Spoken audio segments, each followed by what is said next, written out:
A busca feminina por um corpo perfeito sempre existiu, assim como a consequente valorização de tabus e padrões de beleza praticamente inalcançáveis.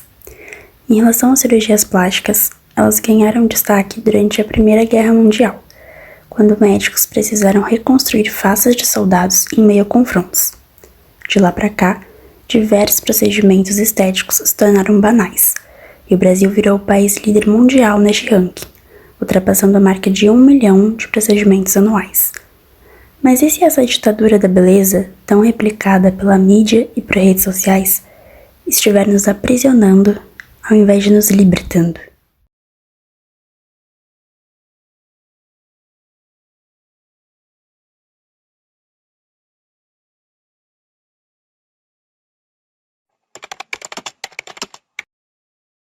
A psicologia é considerada a autoestima como uma avaliação subjetiva, ou seja, uma avaliação que cada pessoa faz de si próprio. Então, segundo estudos de Freud, o desenvolvimento da autoestima está diretamente ligado com o desenvolvimento do ego de cada pessoa. Então, em relação à grafia da palavra, a autoestima já mostra, né, o autocuidado, como que eu me enxergo diante de tudo isso. Nós somos acostumados com o que a gente vê. Então, o que a gente vê na TV com mais frequência? Quais são as blogueiras que fazem mais sucesso? São pessoas com corpo magros, corpos lipados, né?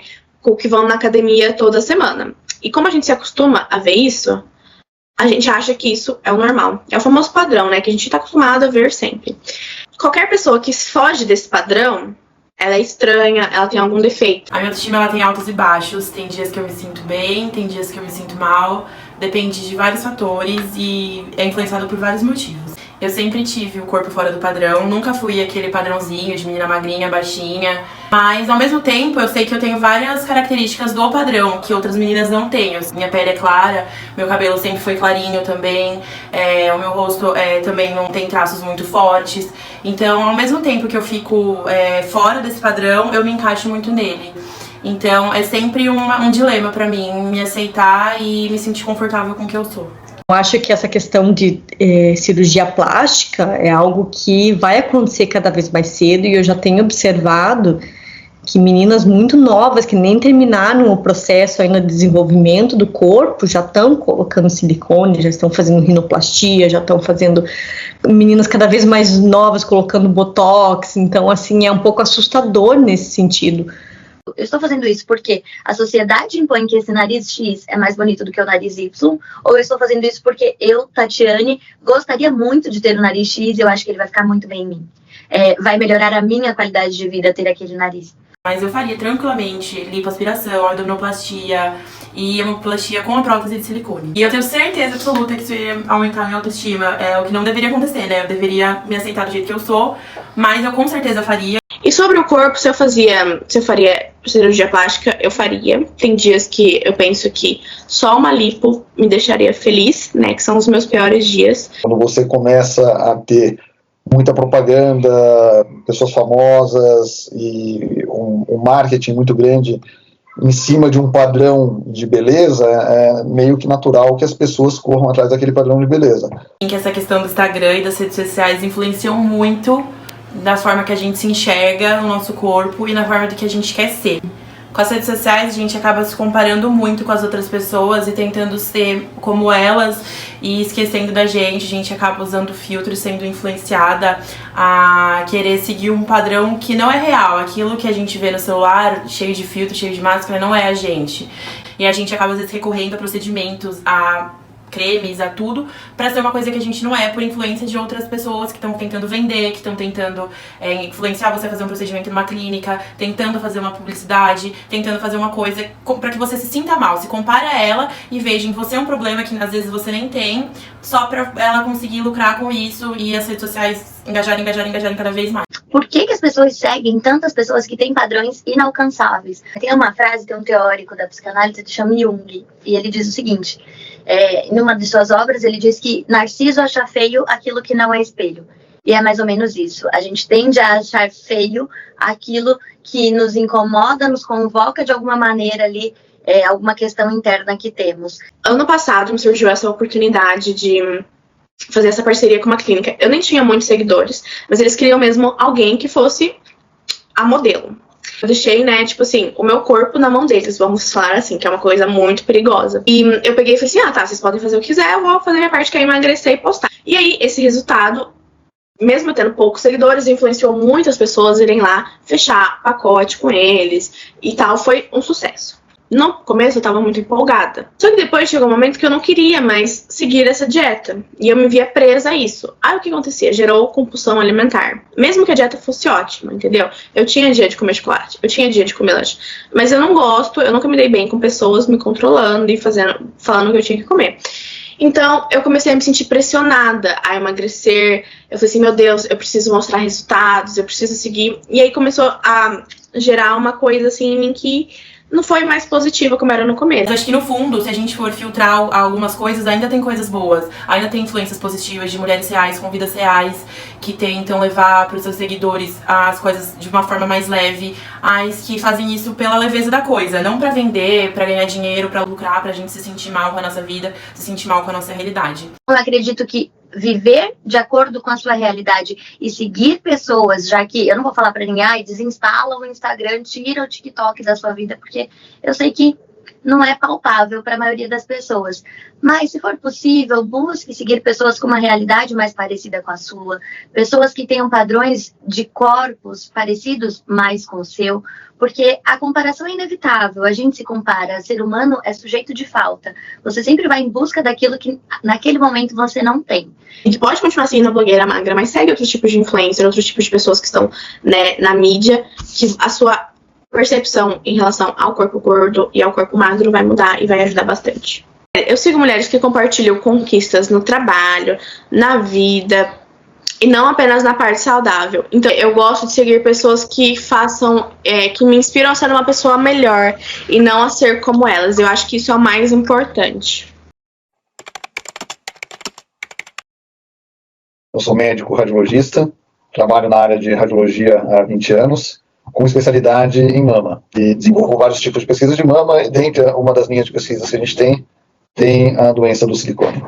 Não existe uma definição para a doença do silicone, tendo em vista que é uma doença que ela é bastante rejeitada pelo meio acadêmico científico, inclusive pelo meio médico. De 2015 até 2018, eu consegui ter uma base científica bastante forte das evidências do que os implantes, dos malefícios que os implantes causavam. Então eu comecei a levar meus trabalhos em congressos médicos, onde foi falado que o que eu falava era fake news. Então, quando a gente vê esse critério diagnóstico pela ressonância, a gente não tem dúvida de que aquele implante está causando um problema para aquela paciente e que ela tem uma cápsula fibrosa do implante, que é uma cápsula doente. Então, aquela paciente ela não está se beneficiando de continuar com o implante e ela precisa ou trocar o implante ou retirar o implante conforme o desejo dela. Eu moro em Londres há 4 anos, mudei desde que eu me casei e estou aqui trabalhando, estudando e tudo mais. Então, o meu processo começou quando eu decidi colocar o silicone e eu já tinha, assim, problemas com o tamanho dos meus seios, porque eu não tinha quase nada de seio, eu era muito reta. E todas as mulheres da minha família, elas tinham um peito grande, bonito, então eu achava que algumas roupas não caíam bem, as roupas que eram da moda não ficavam bem, e foi bem naquela época de tiazinha, de feiticeira, onde a exaltação do corpo perfeito começou a entrar mais na minha cabeça.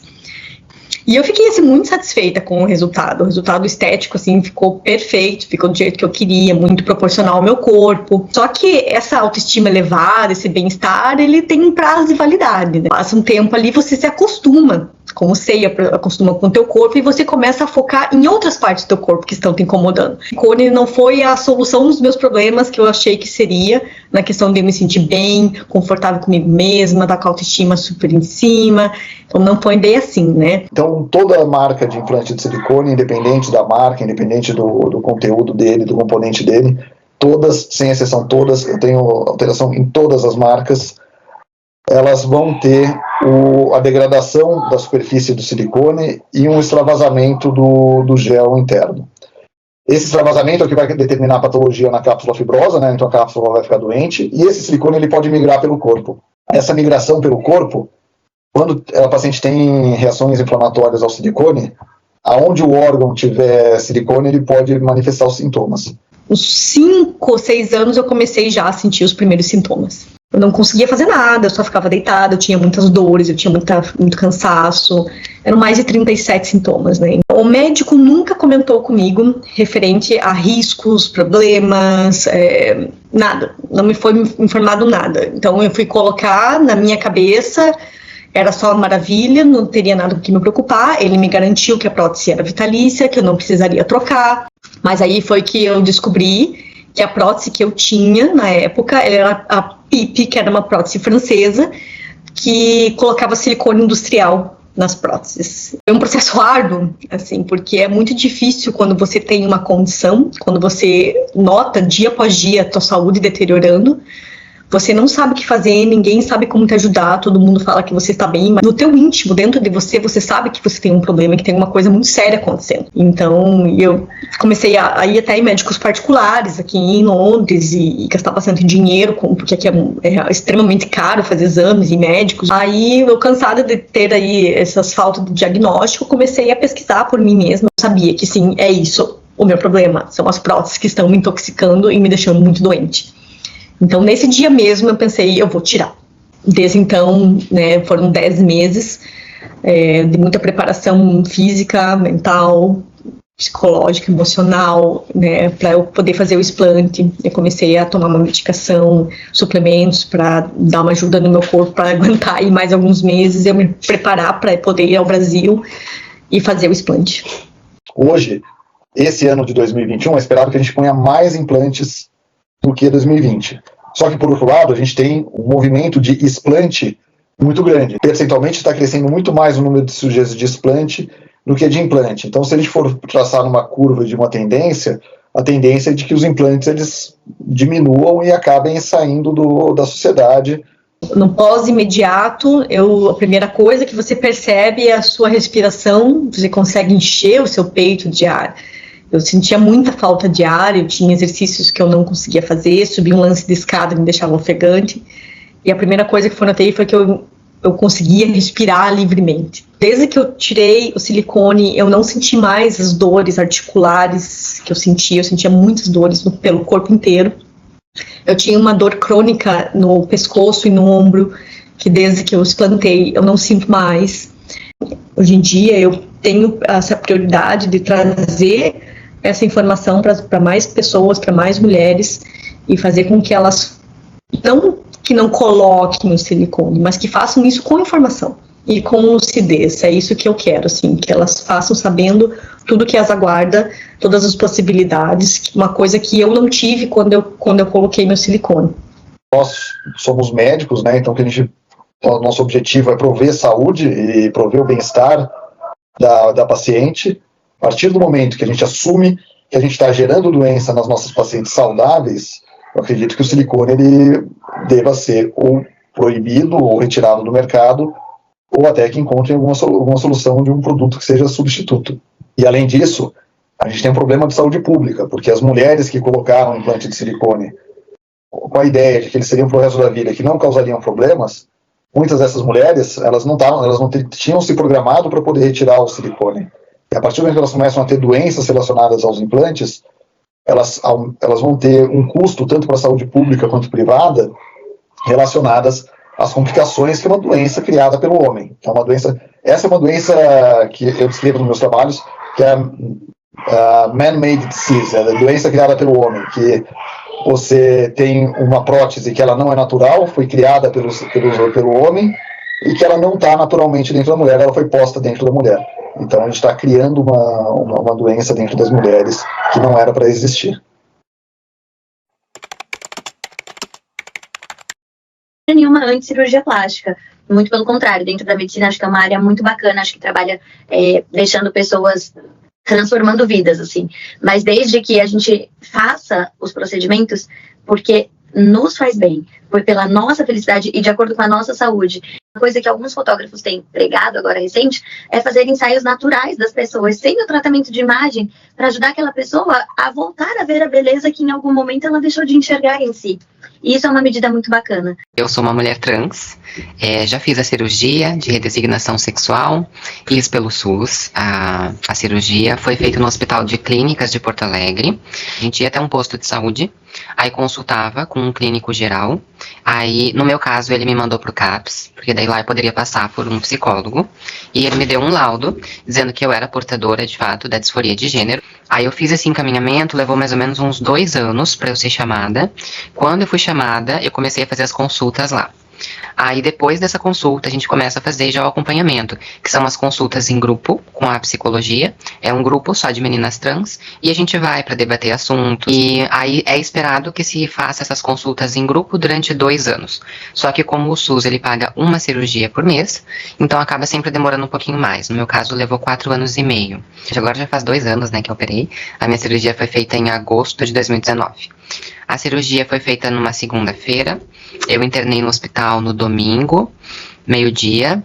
A cirurgia teve duração de 5 horas, se eu não me engano, foi feito às 7 da manhã, começou. E quando eu acordei, eu estava muito feliz.